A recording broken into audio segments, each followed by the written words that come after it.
서울의 번화한 강남 한복판, 좁은 골목 끝에 자리 잡은 24시간, 미니마트 스타라이트 마트는 밤이 되면 이상하리만큼 고요하다. 네온 사인이 푸른빛과 붉은빛으로 깜빡이며 어둠을 뚫으려 하지만 그 빛은 골목의 깊은 그림자를 몰아내지 못한다. 새벽 3시, 도시가 잠든 시간, 갑작스럽게 미니마트 안에서 비명이 울려 퍼졌다. 지은, 22세의 대학생이자 새로 입사한 야간 아르바이트생은 카운터 뒤에서 몸을 떨었다. 그 비명은 인간의 것이 아니었다. 깊고, 낮고, 고통으로 가득 찬 소리였다. 마치 지하에서 수십 명이 동시에 울부짖는 듯했다. 지은은 숨을 몰아쉬며 주위를 둘러보았다. 아무도 없었다. 보안 카메라 화면을 확인했지만 텅 빈 선반만 보였다. 그런데 3번 통로 끝, 흐릿한 검은 그림자가 서 있었다. 얼굴이 없었다. 그냥 새카만 형체, 그녀를 뚫어지게 바라보는 듯 했다. 이게 뭐지? 지은은 속삭였다. 심장이 터질 듯 뛰었다. 지은은 미신을 믿지 않았다.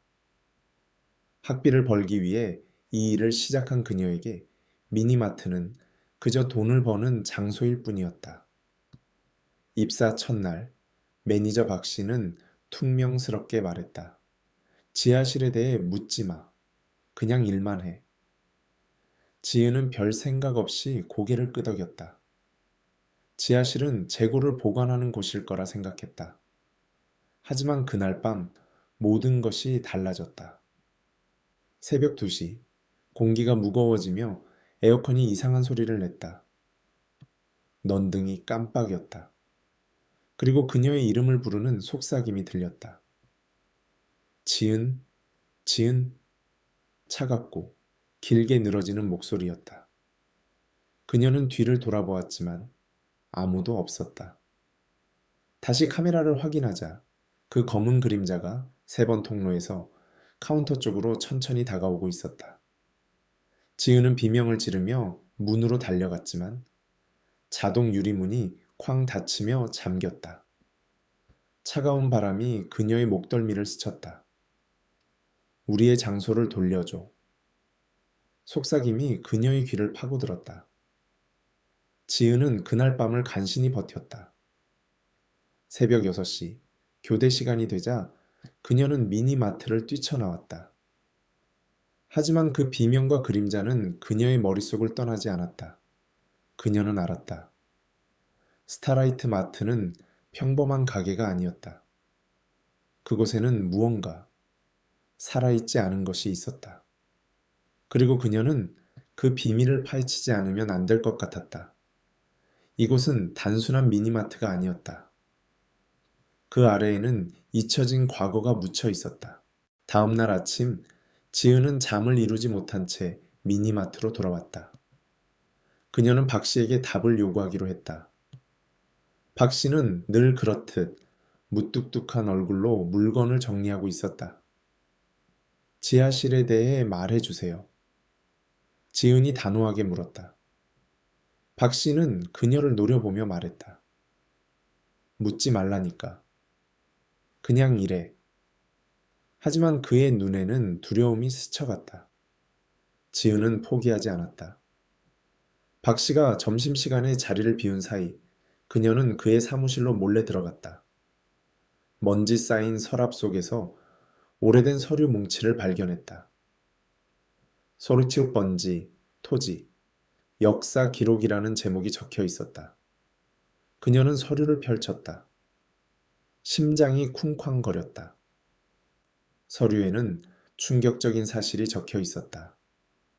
스타라이트 마트는 한국전쟁 당시 군사묘지 위에 세워졌다. 수백 명의 병사와 민간인이 이곳에서 학살되었고 그들의 시신은 급하게 매장되었다. 1980년대 도시 개발을 위해 묘지는 파괴되었고 아무도 그 영혼들을 위해 제사를 지내지 않았다. 지은은 속삭였던 말을 떠올렸다. 우리의 장소를 돌려줘. 그녀는 등골이 서늘해졌다. 그 영혼들이 여전히 이곳에 갇혀 있는 걸까? 그날 밤, 지은은 어머니가 준 십자가를 목에 걸고 출근했다. 공기는 전보다 더 무거웠다. 넌등이 계속 깜빡였고 썩은 냄새가 미니마트 안을 가득 채웠다. 새벽 1시, 한 노인이 들어왔다. 낡은 한복을 입은 그는 얼굴이 나무 껍질처럼 주름졌고 눈은 텅 빈 듯했다. 그는 아무것도 사지 않고 지은을 뚫어지게 바라보았다. 할아버지, 도와드릴까요? 지은이 떨리는 목소리로 물었다. 노인은 낮은 목소리로 말했다. 여기 있어서는 안 돼, 아가씨. 그들은 네가 여기 있는 걸 원치 않아. 지은은 숨이 막혔다. 그들, 누구요? 그녀가 물었다. 노인은 섬뜩한 미소를 지으며 말했다. 아래에 있는 자들, 그들은 분노하고 있어. 그리고 그는 문을 나섰다. 지은이 쫓아갔지만 골목은 텅 비어 있었다. 지은은 더 이상 참을 수 없었다. 참을 수 없었다. 그녀는 지하실 문으로 다가갔다. 탔다. 자물쇠로 잠긴 철문은 거미줄로 뒤덮여 있었다. 그녀는 박 씨의 사무실에서 찾은 열쇠를 꺼내 문을 열었다. 차가운 바람이 그녀를 맞았다. 계단을 내려가며 그녀는 손전등을 켰다. 지하실은 창고가 아니었다. 넓고 어둡고 축축충작한 돌벽으로 둘러싸인 공간이었다. 구석에는 깨진 비석들이 쌓여 있었다. 지은은 숨을 삼켰다. 이곳은 무덤이었다. 지은은 지하실 바닥에 주저앉았다. 손전등이 깜빡이며 꺼졌고 어둠이 그녀를 집어삼켰다. 방금 전까지 계단이 있던 곳은 이제 벽으로 변해 있었다. 앞에는 거대한 검은 그림자가 서 있었다. 얼굴은 없었지만 분노와 고통이 그녀를 짓눌렀다. 너무 멀리 왔어. 수십 개의 목소리가 그녀의 머릿속에서 울렸다. 지은은 비명을 지르려 했지만 목소리가 나오지 않았다. 그녀는 십자가를 꽉 쥐었다. 제발 살려주세요. 그녀는 속으로 빌었다. 그림자가 멈칫하며 공기가 무거워졌다. 썩은 냄새가 코를 찔렀다. 지은은 비석에 새겨진 이름들을 보았다. 김민수, 박영희, 전쟁의 희생자들. 그녀는 서류에서 읽은 사실을 떠올렸다. 이곳은 학살의 현장이었다. 영혼들은 위로받지 못한 채 갇혀 있었다. 갑자기 벽에서 빛이 새어 나왔다. 그녀는 빛을 따라가며 비석을 지나쳤다. 벽에는 여기에 잠든 자들은 잊혀지지 않는다. 라는 문구가 새겨져 있었다. 그 아래 깨진 항아리와 썩은 쌀알이 흩어진 재단이 있었다. 지은이 항아리에 손을 댄 순간 비명이 지하실을 채웠다. 우리를 내버려둬.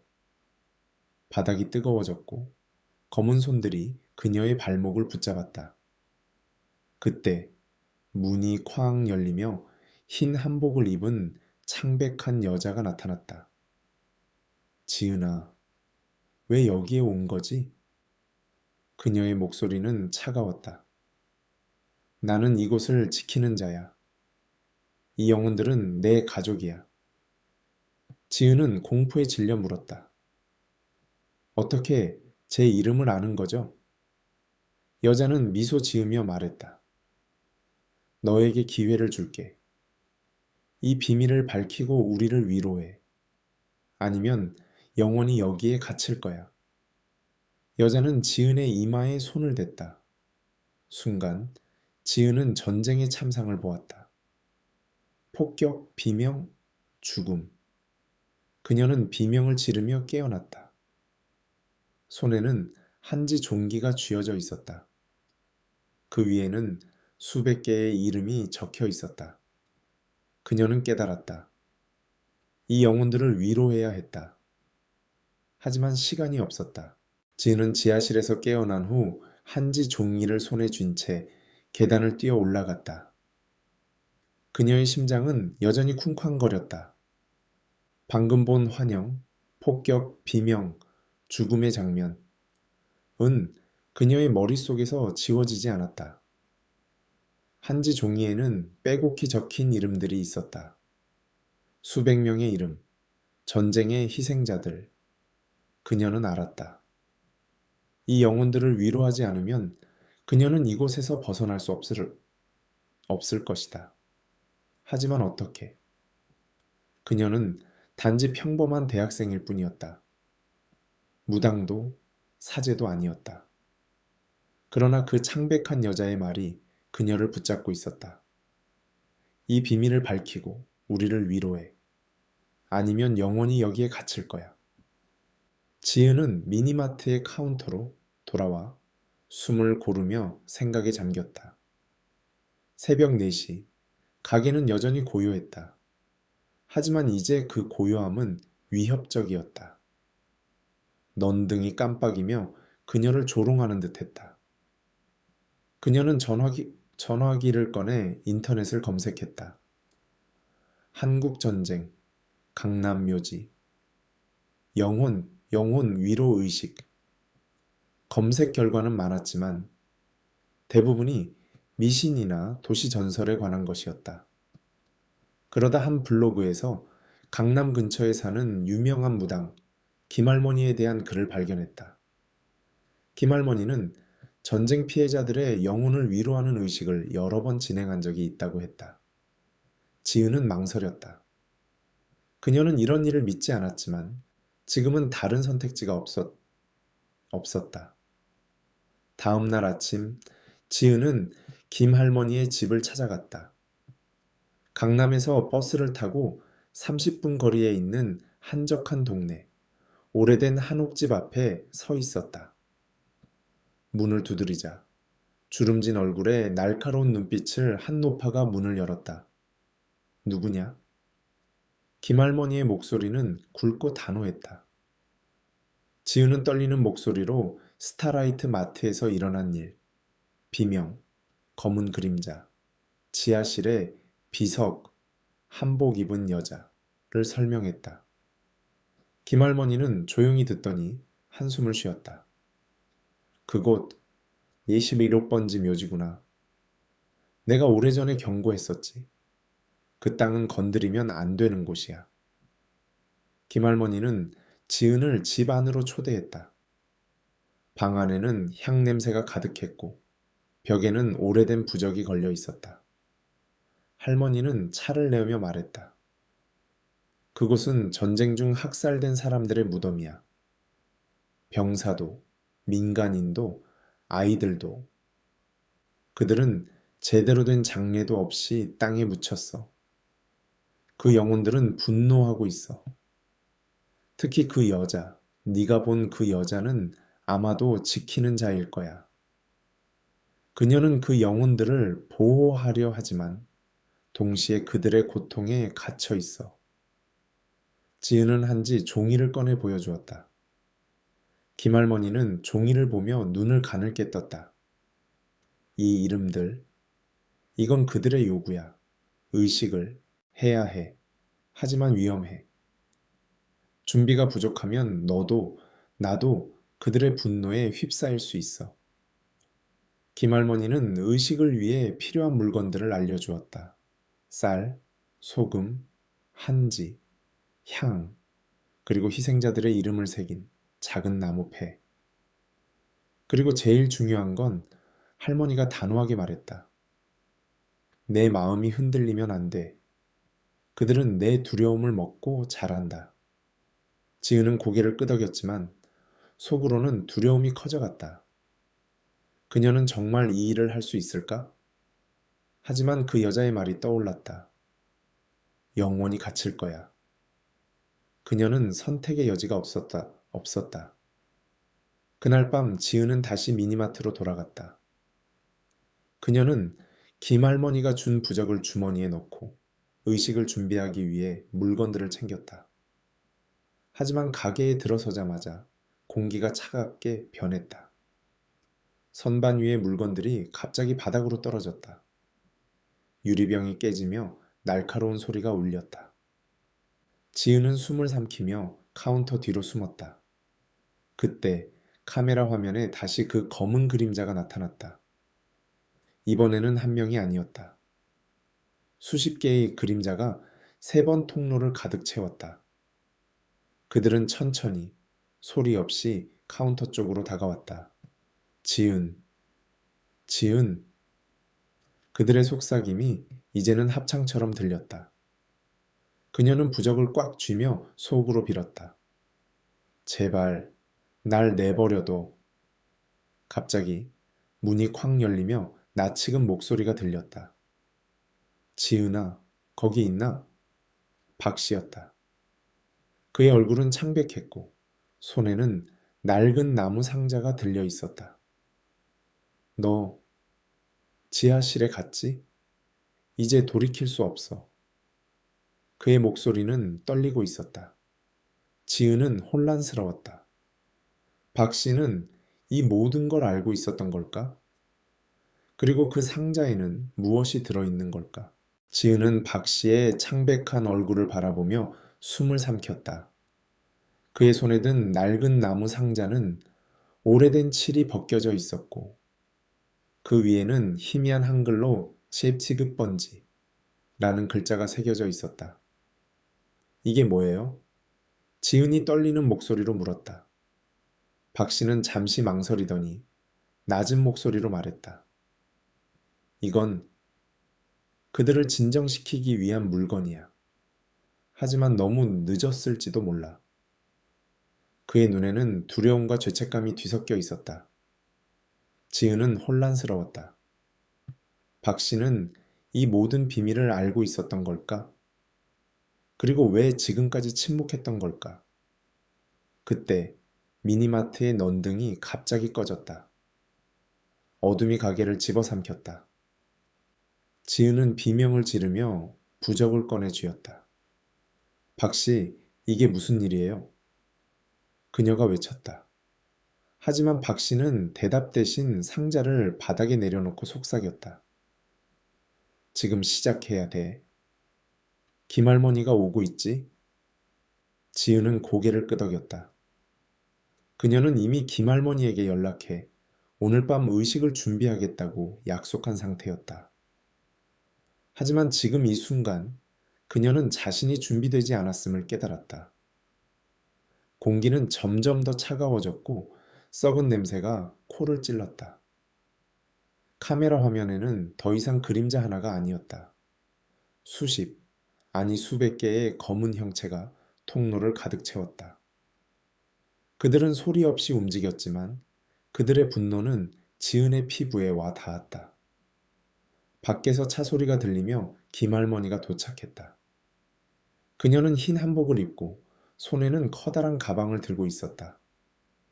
가방 안에는 의식을 위한 물건들, 쌀, 소금, 한지, 향, 그리고 이름이 새겨진 나무 패가 들어 있었다. 서둘러, 김할머니가 단호하게 말했다. 그들은 이미 깨어났어. 시간이 없어.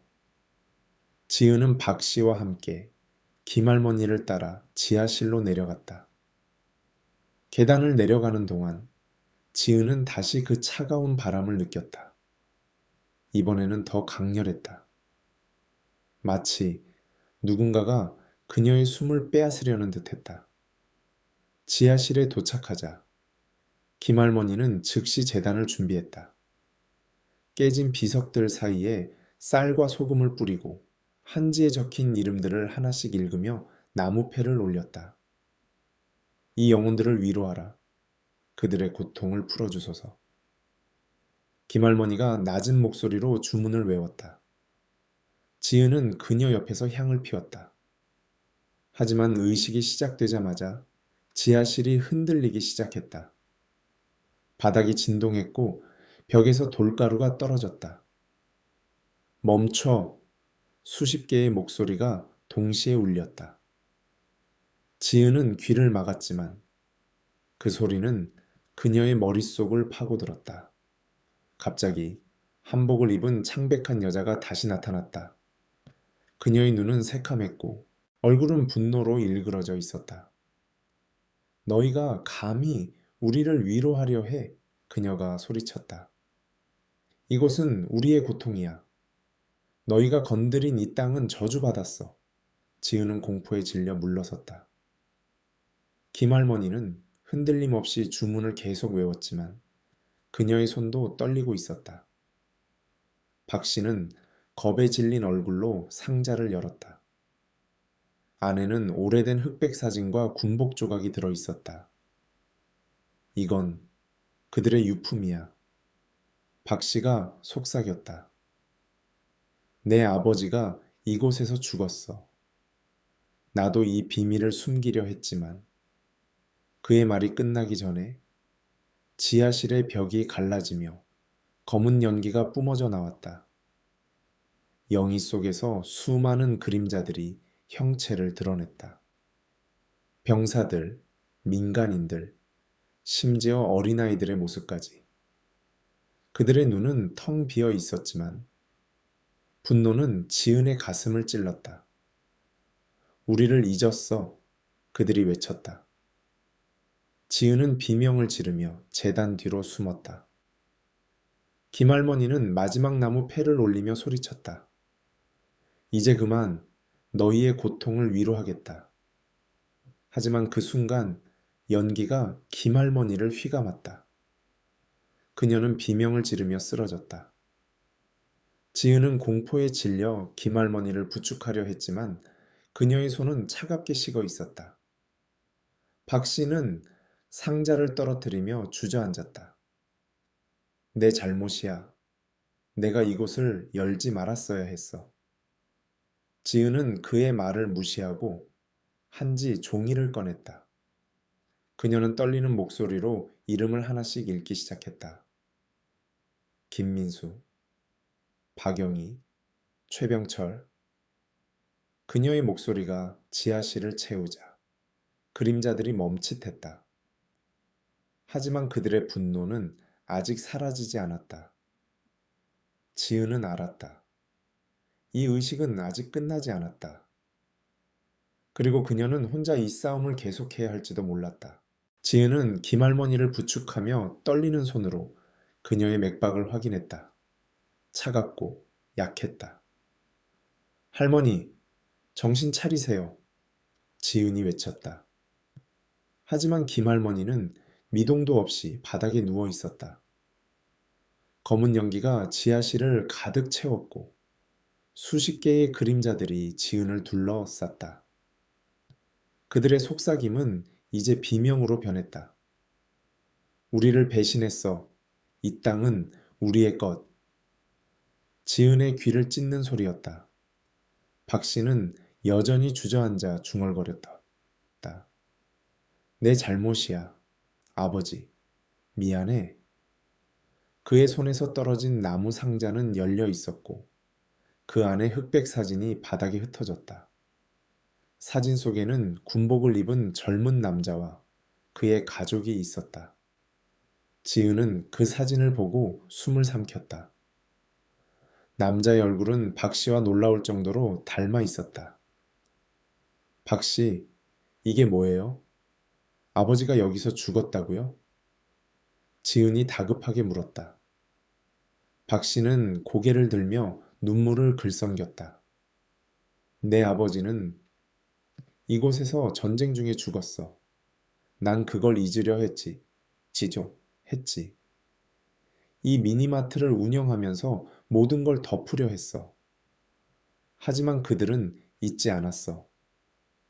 그의 목소리는 갈라졌다. 지은은 충격을 받았다. 박 씨는 이 비밀을 알고도 침묵했던 것이다. 하지만 지금은 그를 비난할 시간이 없었다. 그림자들이 점점 더 가까이 다가오고 있었다. 그들의 손이 지은의 발목을 스치며 차가운 고통을 전했다. 그녀는 비명을 지르며 제단으로 달려갔다.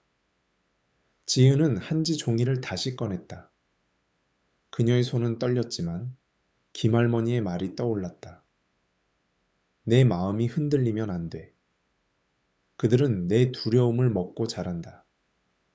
그녀는 심호흡을 하며 이름을 읽기 시작했다. 김민수, 박영희, 최병철. 그녀의 목소리가 지하실을 채웠다. 놀랍게도 그녀가 이름을 읽을 때마다 그림자들의 움직임이 느려졌다. 하지만 그들의 분노는 여전히 사라지지 않았다. 갑자기 창백한 여자가 다시 나타났다. 그녀의 한복은 이제 피로 얼룩져 있었고 눈은 불타는 듯 붉었다. 너 따위가 감히 우리를 위로해? 그녀가 소리쳤다. 너는 아무것도 몰라. 이 고통을 이해할 수 없어. 지은은 공포에 질렸지만 물러서지 않았다. 제가 잘못했어요. 하지만 당신들을 잊지 않겠다고 약속할게요. 제발 기회를 주세요. 그녀의 목소리는 떨렸지만 단호했다. 여자는 잠시 멈칫했다. 그 순간 지은은 제단 위에 쌀을 뿌리고 향을 피웠다. 김할머니가 알려준 대로 그녀는 나무패를 하나씩 올리며 기도했다. 이 영혼들이 평화를 찾게 하소서. 하지만 그녀의 기도가 끝나기 전에 지하실 바닥이 갈라졌다. 검은 틈에서 차가운 바람이 뿜어져 나왔고 수십 개의 손이 그녀를 향해 뻗어왔다. 지은은 비명을 지르며 제단을 붙잡았다. 멈춰! 그녀가 외쳤다. 그 순간 박 씨가 일어섰다. 그는 떨리는 손으로 사진 하나를 집어들었다. 아버지, 용서해 주세요. 그는 사진을 제단 위에 올렸다. 갑자기 지하실의 공기가 변했다. 그림자들의 비명이 잦아들었고 연기가 서서히 흩어졌다. 하지만 여자는 여전히 지은을 노려보았다. 너는 아직 끝내지 못했어. 그녀가 말했다. 이 의식은 단지 시작일 뿐이야. 진정한 위로는 네가 그들의 이야기를 세상에 알릴 때 완성된다. 지은은 혼란스러웠다. 이야기를 세상에 알리다니? 그녀는 어떻게 해야 할까? 지은은 김할머니를 부축하며 계단을 올라갔다. 박 씨는 뒤를 따라오며 계속 중얼거렸다. 내가 잘못했어. 내가 이곳을 지켰어야 했어.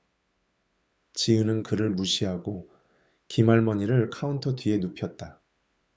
할머니는 천천히 눈을 떴다. 지은아, 잘했어. 하지만 아직 끝난 게 아니야. 그들의 고통은 너무 깊어. 너는 그들의 이야기를 찾아야 해. 지은은 고개를 끄덕였다. 뜻있다.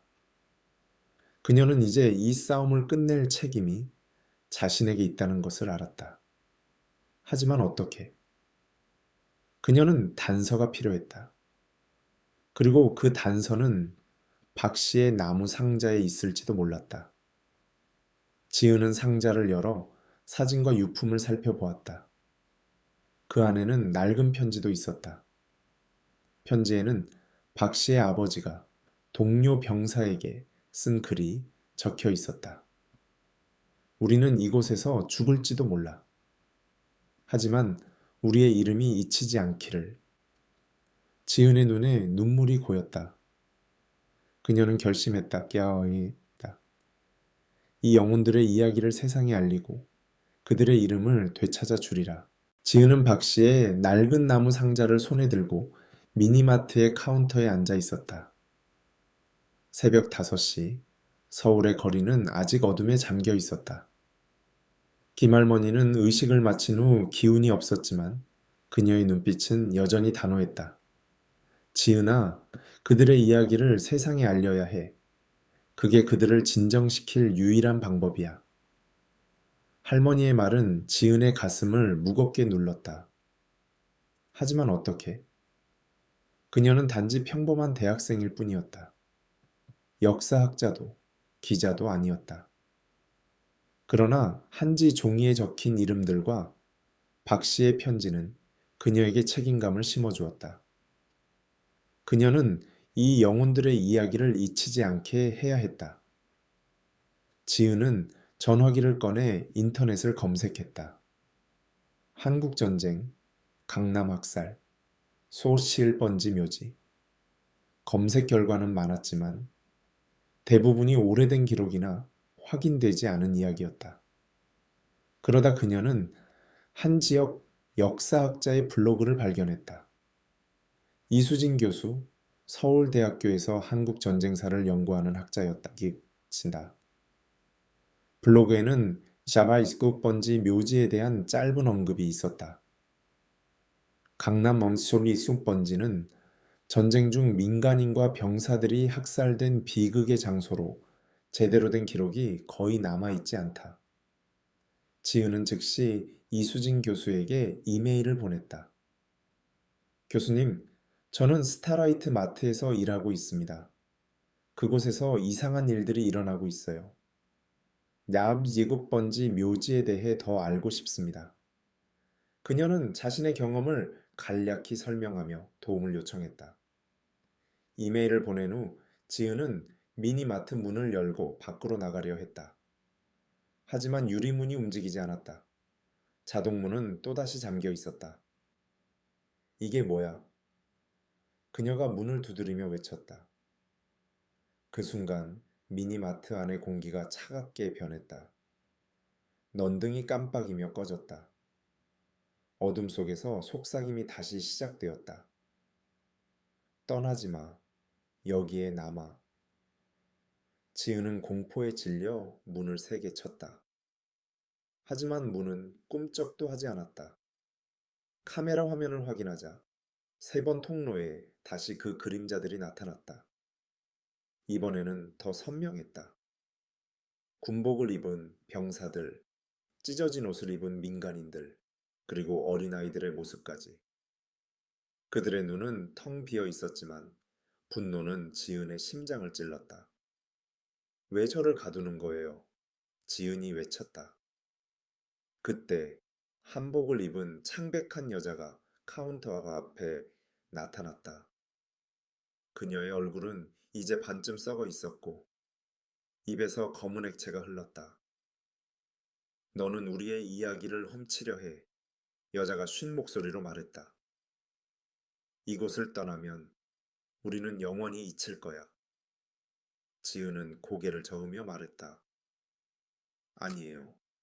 저는 당신들을 잊지 않겠다고 약속했어요. 세상에 알릴 거예요. 하지만 여자는 미소 지으며 사라졌다. 그 순간 바닥에서 검은 손들이 튀어나와 지은의 다리를 붙잡았다. 그녀는 비명을 지르며 카운터 뒤로 넘어졌다. 박 씨가 갑자기 지은을 끌어올렸다. 지은아, 정신 차려. 그들은 너를 시험하고 있어. 그의 손에는 여전히 그 낡은 편지가 쥐어져 있었다. 지은은 숨을 몰아쉬며 물었다. 시험? 무슨 뜻이에요? 박 씨는 떨리는 목소리로 말했다. 그들은 내 의지를 보고 싶어 해. 네가 진심으로 그들의 이야기를 지키려는지 확인하려는 거야. 내 아버지도 이곳에서 그런 시험을 받았어. 하지만 아버지는 실패했지. 지은은 그의 말을 듣자마자 결심했다. 그녀는 이 시험을 통과해야 했다. 그녀는 한지 종이를 다시 꺼내 이름을 읽기 시작했다. 김민수, 박영희. 그녀의 목소리가 떨렸지만 점점 더 단호해졌다. 그 순간 전화기가 울렸다. 화면에는 이수진 교수의 이름이 떠 있었다. 지은은 급히 전화를 받았다. 지은 씨, 당신 이메일을 봤어요. 예족번지 묘지에 대해 이야기하고 싶다면 지금 당장 제 연구실로 와요. 중요한 자료를 찾았어요. 하지만 지은은 문이 잠긴 상태였다. 교수님, 저 여기서 나갈 수가 없어요. 없어요. 그녀가 다급히 말했다. 이수진 교수는 잠시 침묵하더니 말했다. 그곳에서 이상한 일들이 일어나고 있다면 당신이 그 영혼들과 연결된 거예요. 그들의 이야기를 기록한 자료가 제게 있어요. 하지만 당신이 직접 와야 해요. 전화가 끊겼다. 지은은 절망 속에서 문을 다시 두드렸다. 하지만 그때 바닥에서 검은 연기가 솟아오르며 그녀를 감쌌다. 그녀는 숨을 쉴 수 없을 정도로 공포에 휩싸였다.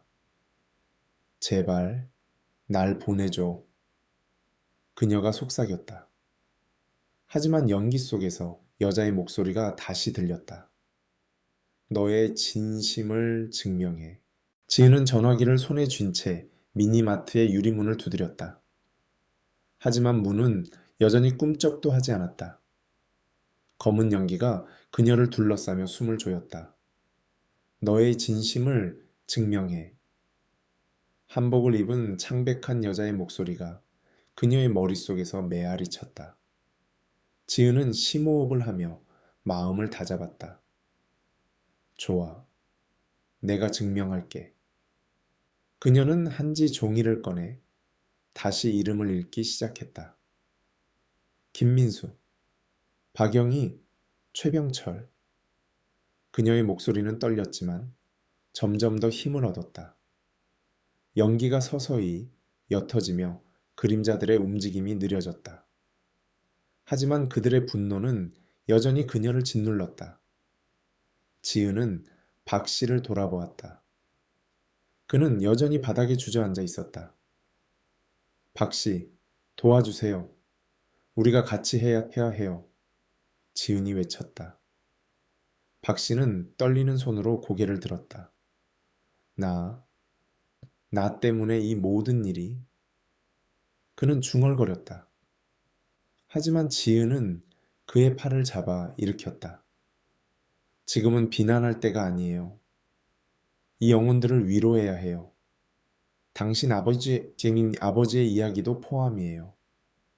그녀의 단호한 목소리에 박 씨는 천천히 고개를 끄덕였다.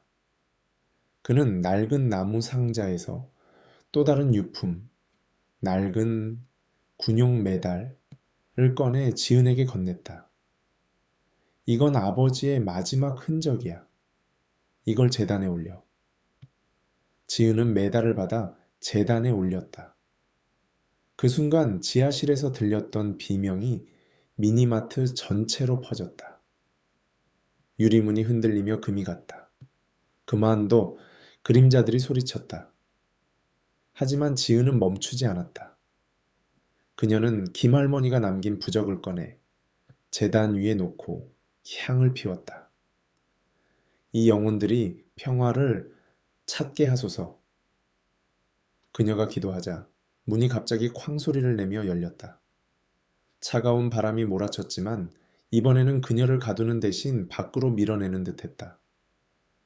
지은은 박 씨를 부축하며 문을 향해 달렸다. 하지만 그림자들이 그들을 따라왔다.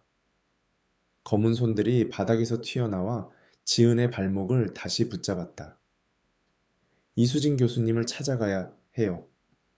지은이 외쳤다. 그녀는 전화기를 확인했다. 교수님이 보낸 새 메시지가 있었다. 지은 씨, 야오르번지 묘지에 대한 군사 기록을 찾았어요. 지금 연구실에 있어요. 빨리 와요. 지은은 이를 악물고 문을 향해 몸을 던졌다. 마침내 문이 열렸다. 그녀와 박 씨는 골목으로 뛰쳐나왔다. 하지만 뒤를 돌아보자 미니마트의 넌등이 붉게 변하며 깜빡였다. 그림자들이 유리문 안쪽에서 그들을 노려보고 있었다. 너는 도망칠 수 없어. 그들의 목소리가 골목을 울렸다. 지은과 박 씨는 택시를 잡아 이수진 교수의 연구실로 향했다. 서울대학교에 도착했을 때 이미 아침 7시였다. 이수진 교수는 책상 위에 펼쳐진 낡은 문서들을 보여주었다. 허우 번지 묘지는 단순한 무덤이 아니에요. 교수가 말했다. 한국 전쟁 중 이곳에서 민간인과 병사들이 적군에 의해 학살됐어요. 군사 기록에 따르면 그들의 시신은 급하게 매장되었고 정부는 이 사건을 은폐했어요. 이곳에 묻힌 사람들의 이름은 거의 기록되지 않았죠. 그는 오래된 군사 일지를 꺼냈다. 그 안에는 지은이 한지 종이에서 본 이름들이 일부 적혀 있었다. 하지만 왜 그들이 저를 가두려 했을까요? 지은이 물었다. 이수진 교수는 심각한 표정으로 말했다. 그들은 잊혀진 걸 원치 않아요. 당신이 그들의 이야기를 알리려 하자. 그들은 당신의 진심을 시험한 거예요. 이 문서들을 공개하면 그들의 이야기가 세상에 알려질 거예요. 하지만 조심해야 해요. 그 영혼들은 강력해요. 지은은 문서를 보며 결심했다. 그녀는 이 이야기를 세상에 알릴 것이다. 하지만 그 순간 연구실의 창문이 흔들리기 시작했다. 검은 연기가 창문 틈으로 스며들었다. 그들은 따라왔어요. 박 씨가 떨리는 목소리로 말했다. 지은은 문서를 챙기며 교수에게 외쳤다. 교수님, 도망쳐요. 하지만 연기가 연구실을 가득 채웠다. 창백한 여자가 다시 나타났다. 이번에는 그녀의 몸이 반투명했고 손에는 피로 얼룩진 칼이 들려 있었다. 너는 우리의 이야기를 훔칠 수 없어. 그녀가 쉰 목소리로 말했다. 지은은 문서를 가슴에 안고 연구실 문으로 달렸다. 하지만 문은 또다시 잠겨 있었다. 그녀는 갇혔다. 그리고 이번에는 도망칠 곳이 없었다. 지은은 문서를 가슴에 꼭 안은 채 연구실 문을 두드렸다. 하지만 문은 여전히 움직이지 않았다. 검은 연기가 방 안을 가득 채웠고 창백한 여자가 그녀 앞에 서 있었다. 그녀의 한복은 이제 완전히 피로 젖어 있었고 손에 든 칼은 차가운 빛을 뿜었다. 너는 우리의 이야기를 훔칠 자격이 없어. 여자의 목소리는 날카로웠지만 어딘가 슬픔이 깃들어 있었다. 지은은 공포에 떨면서도 문서를 더 세게 끌어안았다. 저는 당신들을 잊지 않겠다고 약속했어요. 세상에 알릴 거예요. 그녀가 외쳤다. 하지만 여자는 고개를 저으며 다가왔다. 진실은 고통을 가져올 뿐이야. 너는 그 무게를 감당 컨트롤러. 지은아, 우리의 고통을 이해할 수 있겠니? 여자가 물었다. 지은은 숨을 몰아쉬며 대답했다. 네, 이해할 수 있어요. 그래서 당신들의 이야기를 세상에 전하려는 거예요. 여자는 잠시 멈칫하더니 말했다. 그렇다면 증명해. 네 진심을 보여줘. 지은은 이수진 교수를 돌아보았다. 그는 책상 뒤에 숨어 있었지만 그의 얼굴은 창백했다. 지은 씨, 그 문서를 지켜야 해요. 그건 그들의 마지막 흔적이야. 교수가 떨리는 목소리로 말했다. 박 씨는 여전히 연구실 구석에서 몸을 떨고 있었다. 지은은 심호흡을 하며 문서를 펼쳤다. 그 안에는 이게리시고 번지 묘지에서 죽은 이들의 이름과 그들이 겪은 비극의 세부 사항이 적혀 있었다. 그녀는 떨리는 목소리로 문서에 적힌 이름을 읽기 시작했다. 김민수, 박영희, 최병철. 그녀의 목소리가 연구실을 채웠다. 놀랍게도 연기가 서서히 옅어지기 시작했다. 여자의 눈이 붉은 빛에서 점점 부드러워졌다. 계속해. 여자가 속삭였다. 지은은 문서를 계속 읽었다. 각 이름을 읽을 때마다 그녀는 그들의 고통을 느꼈다. 전쟁의 참상, 일에 잃어버린 가족, 잊혀진 이름들. 그녀의 눈에 눈물이 고였다. 저는 당신들을 잊지 않을게요. 세상에 알릴게요. 그녀가 약속하자 여자는 천천히 고개를 끄덕였다. 하지만 진실을 알리는 건 위험해서 있다. 너는 그 대가를 치를 준비가 됐나? 지은은 잠시 멈칫했다. 대가. 그녀는 그게 무엇을 의미하는지 알 수 없었다. 알 수 없었다. 하지만 그녀는 결심했다. 네, 준비됐어요. 그 순간 연구실의 문이 쾅 열리며 차가운 바람이 몰아쳤다. 연기가 완전히 사라졌고 그림자들도 물러났다. 하지만 여자는 여전히 그곳에 서 있었다. 너는 우리의 이야기를 세상에 알릴 기회를 얻었어. 하지만 조심해. 우리의 분노는 쉽게 사그라지지 않아. 그녀의 말이 끝나자 그녀는 연기처럼 사라졌다. 지은은 숨을 몰아쉬며 문서를 챙겼다. 이수진 교수가 다가와 말했다. 지은 씨, 이제 어떻게 할 건가요? 이 문서를 공개하면 당신은 위험에 처할 수도 있어요. 정부는 이 사건을 덮으려 했어요. 그들은 당신이 진실을 알리는 걸 원치 않을 거예요. 지은은 박 씨를 돌아보았다. 그는 여전히 죄책감에 사로잡혀 있었다. 박 씨, 당신 아버지의 이야기도 여기에 있어요. 이건 당신의 책임이기도 해요. 박 씨는 고개를 숙이며 말했다. 알았어. 내가 도울게. 아버지를 위해, 그리고 그들을 위해. 지은은 결심했다. 그녀는 이 문서를 지역 언론사에 제출하고 야이시 1호번지 묘지의 비극을 세상에 알릴 것이다. 하지만 그 순간 그녀의 전화기가 울렸다. 발신자는 알 수 없는 번호였다. 그녀가 전화를 받자 낮고 위협적인 목소리가 들렸다. 지은 씨, 그 문서를 내버려둬. 아니면 후회할 거야. 전화가 끊어뛰기 오다. 지은은 심장이 멎는 듯 했다. 누군가 그녀를 감시하고 있었다. 그녀는 문서를 가슴에 안고 연구실을 나왔다. 서울의 아침 거리는 평온했지만 그녀는 누군가의 시선이 자신을 따라오고 있음을 느꼈다. 그녀는 선택의 기로에 서 있었다. 문서를 공개해 영혼들의 이야기를 세상에 알릴 것인가? 아니면 자신의 안전을 위해 침묵할 것인가? 그녀는 김할머니의 말을 떠올렸다. 내 마음이 흔들리면 안 돼. 그녀는 결심했다. 이 이야기는 세상에 알려져야 한다. 하지만 그 대가는 무엇일까? 지은은 문서를 가슴에 안고 서울대학교 연구실을 뛰쳐나왔다. 아침 햇살이 강남거리를 비췄지만 그녀는 여전히 누군가의 시선을 느꼈다. 전화기에서 들린 그 위협적인 목소리. 지은 씨, 그 문서를 내버려둬. 아니면 후회할 거야.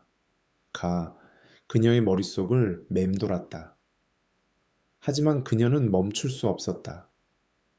한지 종이에 적힌 이름들, 예꽃족 번지 묘지의 비극, 그리고 그 영혼들의 고통이 그녀를 앞으로 밀어붙였다. 그녀는 결심했다. 이 이야기를 세상에 알리기 위해 지역 언론사에 연락해야 했다. 지은은 대학 동기인 민서, 지역 신문사에서 인턴으로 일하는 친구에게 전화했다. 따선화했다. 민서야, 나한테 정말 중요한 자료가 있어. 한국전쟁 때 강남에서 일어난 학살에 대한 거야. 이걸 기사로 내야 해. 민서는 잠시 망설이다 말했다. 지은아, 그런 민감한 주제는 위험해. 특히 정부가 관련된 거라면, 그래도 너 말이라면 믿을게. 지금 사무실로 와. 지은은 박 씨와 함께 민서가 일하는 신문사로 향했다. 박 씨는 여전히 죄책감에 짓눌린 얼굴이었지만 지은의 단호함에 힘을 얻은 듯 했다. 내 아버지의 이름도 그 문서에 있어. 이건 나도 해야 할 일이야. 그가 낮은 목소리로 말했다. 신문사에 도착했을 때 민서는 지은을 작은 회의실로 안내했다. 지은은 문서를 펼치며 이 순서를 펼치며 이국번지 묘지의 비극을 설명했다. 민서는 문서를 훑어보며 눈을 동그랗게 떴다. 이건 엄청난 스캔들이야. 정부가 이 사건을 은폐했다는 증거가 여기 있네. 하지만 이걸 공개하려면 확실한 증거가 더 필요해. 그때 회의실 문이 벌컥 열리며 정장 차림의 남자가 들어왔다. 그는 민서의 상사, 편집장 최 씨였다. 지은 씨, 이 문서를 어디서 구했지? 그의 목소리는 날카로웠다. 지은은 직감적으로 그가 전화로 위협했던 사람과 관련이 있음을 느꼈다. 그냥 찾았어요. 그녀가 대답했다. 최 씨는 차가운 미소를 지으며 말했다. 이런 자료는 함부로 다루면 안 돼. 우리한테 맡겨. 안전하게 보관할게. 지은은 본능적으로 문서를 다시 가슴에 안았다. 아니요, 이건 제가 직접 처리할게요. 그녀가 단호히 말하자 최 씨의 눈이 가늘어졌다. 너무 깊이 파고들지 마, 지은 씨. 너한테 좋을 게 없어. 그의 말이 끝나자마자 회의실의 불이 깜빡였다. 검은 연기가 바닥에서 솟아올랐다. 지은은 숨을 삼켰다. 그들이 또 왔어. 박씨가 떨리는 목소리로 말했다. 연기 속에서 창백한 여자가 나타났다. 이번에는 그녀의 한복이 완전히 찢겨 있었고 얼굴은 반쯤 녹아내려 뼈가 드러났다. 너는 약속을 지키지 않았어. 여자가 울부짖었다. 우리의 이야기가 세상에 알려지면 우리의 고통도 사라질 거라 했지. 지은은 공포에 질렸지만 물러서지 않았다. 저는 약속을 지키고 있어요. 이 문서를 공개할 거예요. 그녀가 외쳤다. 하지만 여자는 칼을 휘두르며 다가왔다. 민서가 비명을 지르며 책상 뒤로 숨었고 최 씨는 문으로 달아났다. 박 씨는 지은을 보호하려 앞으로 나섰다. 아버지, 이건 제 잘못이 아니에요. 그가 외쳤다. 그 순간 여자의 칼이 박 씨를 스쳤다. 그는 비명을 지르며 쓰러졌다. 지은은 문서를 쥔 채 회의실 문으로 달렸다. 하지만 문은 또다시 잠겨 있었다. 지은은 절망 속에서 한지 종이를 꺼냈다. 김민수, 박영희. 그녀가 이름을 읽자 여자의 움직임이 멈췄다. 계속해. 여자가 속삭였다.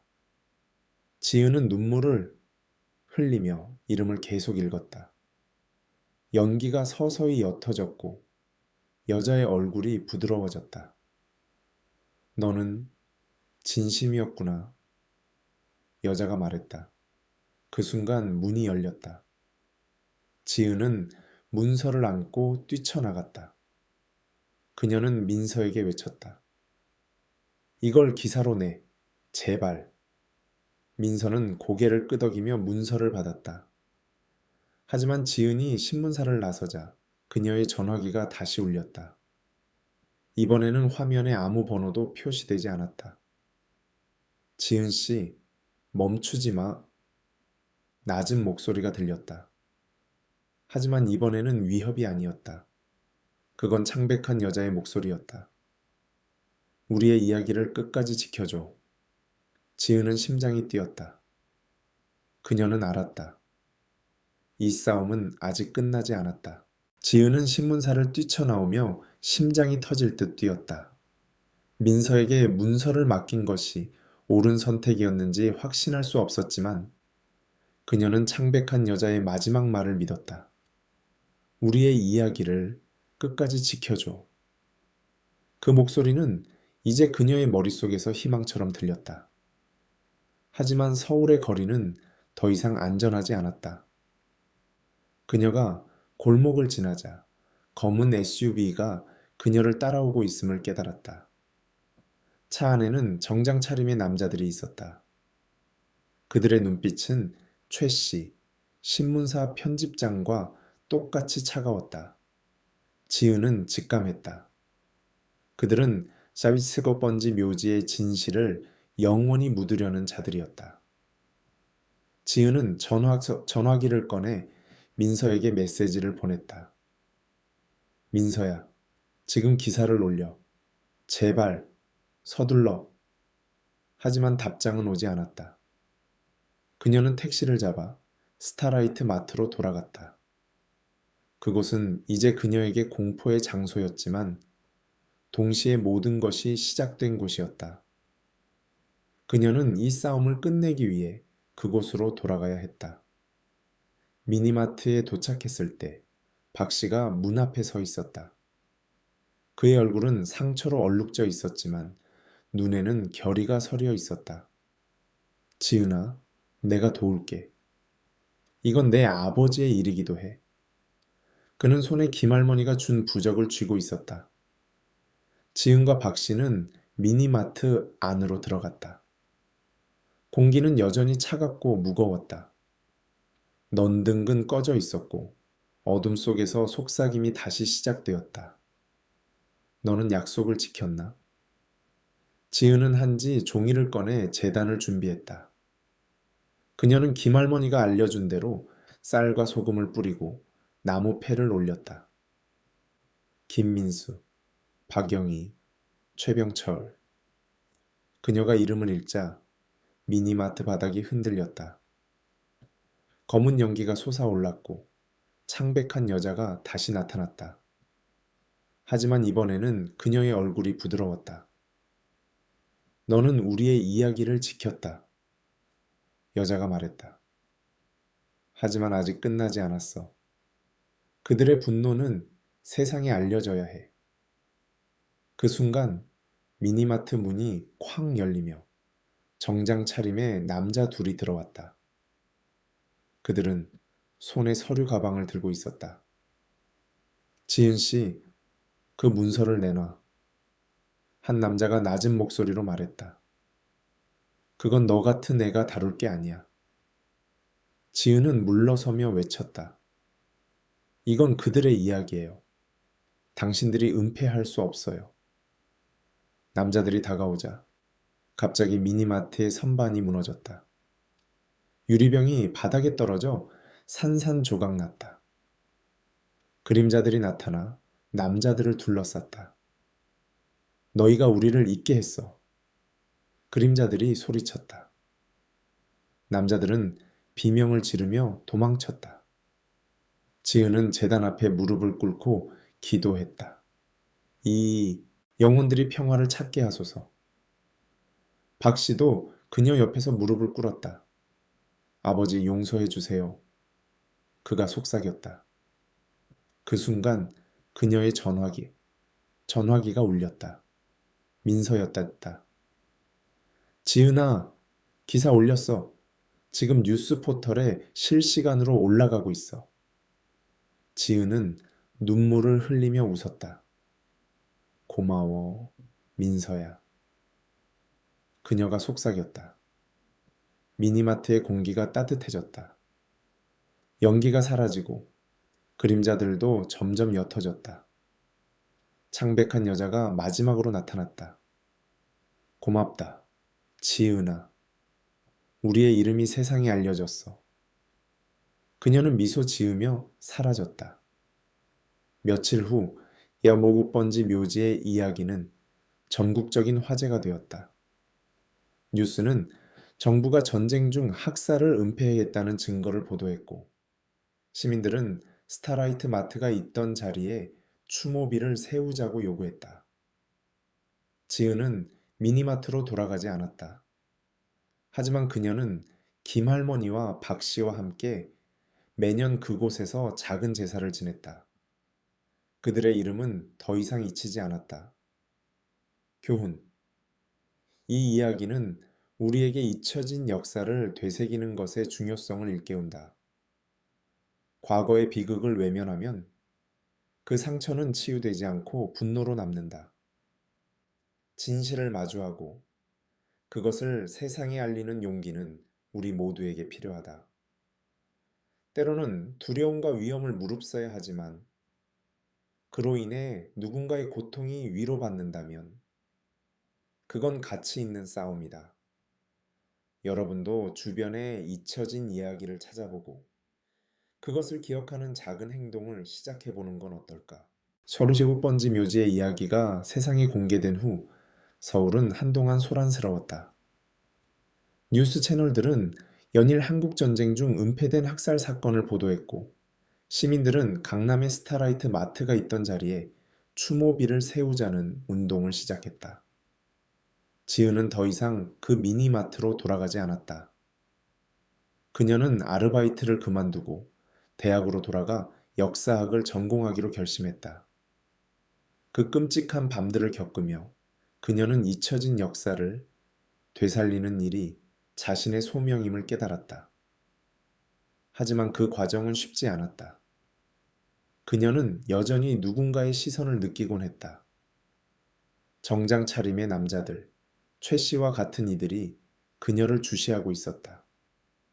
그들은 진실이 드러난 것에 대해 결코 만족하지 않았다. 지은은 민서와 함께 기사 후속 작업을 도왔다. 민서의 신문사는 로지 번지 묘지의 희생자 명단을 공개하며 정부의 공식 사과와 보상을 요구하는 캠페인을 벌였다. 이수진 교수는 추가 자료를 제공하며 지은을 지원했다. 그는 말했다. 지은 씨, 당신은 용기 있는 일을 했어요. 하지만 조심해야 해요. 진실을 밝히는 건 시작일 뿐이에요. 그걸 지키는 게 더 큰 싸움이죠. 지은은 그의 말을 마음 깊이 새겼다. 그녀는 문서를 공개하며 위험을 무릅썼지만 그로 인해 수백 명의 영혼이 이름을 되찾았다. 한 달 후 지은은 김할머니와 박 씨와 함께 스타라이트 마트가 있던 자리로 돌아갔다. 미니마트는 이미 철거되고 그 자리에 임시 추모비가 세워져 있었다. 시민들이 놓아둔 꽃다발과 촛불이 추모비를 둘러싸고 있었다. 김할머니는 이제 기운을 되찾았지만 그녀의 얼굴에는 깊은 주름이 새겨져 있었다. 지은아, 너 덕분에 그들이 평화를 찾았어. 하지만 이 땅은 아직 그들의 고통을 기억해. 할머니는 작은 제단을 준비하며 말했다. 지은은 한지 종이를 꺼내 마지막으로 이름을 읽었다. 김민수, 박영희, 최병철. 그녀의 목소리는 이제 떨리지 않았다. 공기는 따뜻했고 바람은 부드럽게 불었다. 더 이상 속삭임도 검은 연기도 없어졌다. 박 씨는 추모비 앞에 무릎을 꿇었다. 그는 아버지의 군용 메달을 꺼내 조심스럽게 제단에 올렸다. 아버지, 이제 편히 쉬세요. 그의 눈에서 눈물이 흘렀다. 지은은 그의 어깨를 다독이며 말했다. 박 씨, 당신 아버지도 이걸 원했을 거예요. 이제 그들은 잊히지 않을 거예요. 박 씨는 고개를 끄덕이며 미소 지었다. 처음으로 그의 얼굴에 평화가 깃들었다. 그날 밤 지은은 꿈을 꿨다. 창백한 여자가 다시 나타났다. 하지만 이번에는 그녀의 한복이 깨끗했고 얼굴은 온화했다. 지은아, 고맙다. 여자가 말했다. 우리의 이름은 이제 세상에 남았어. 너는 우리의 고통을 풀어줬어. 그녀 뒤로 수백 명의 그림자들이 서 있었다. 병사들, 민간인들, 아이들. 그들은 모두 미소 짓고 있었다. 여자는 지은의 손을 잡으며 말했다. 이제 너는 자유야. 하지만 우리를 잊지 마. 지은은 눈물을 흘리며 고개를 끄덕였다. 절대 잊지 않을게요. 꿈에서 깨어난 지은은 창밖을 바라보았다. 서울의 새벽은 조용했고 하늘은 맑았다. 그녀는 전화기를 확인했다. 민서로부터 온 메시지였다. 지은아, 정부가 공식 사과를 발표했어. 추모비도 정식으로 세워질 거야. 지은은 미소 지었다. 그녀의 싸움은 끝났다. 하지만 그녀는 알았다. 이 이야기는 끝이 아니라 새로운 시작이었다. 그녀는 역사학 공부를 계속하며 잊혀진 이들의 이야기를 계속 찾아낼 것이다. 교훈. 이 이야기는 우리에게 과거의 상처를 마주하는 용기의 중요성을 가르친다. 진실은 때로 무겁고 위험하지만 그것을 외면하면 고통은 영원히 남는다. 지은처럼 우리도 주변에 잊혀진 이야기를 찾아내고 그것을 기억하는 작은 행동을 시작할 수 있다. 한 사람의 용기가 세상을 바꿀 수 있다. 여러분은 어떤 잊혀진 이야기를 되살리고 싶나요? 그 첫걸음을 내딛는다면 그건 이미 큰 변화의 시작일 거예요.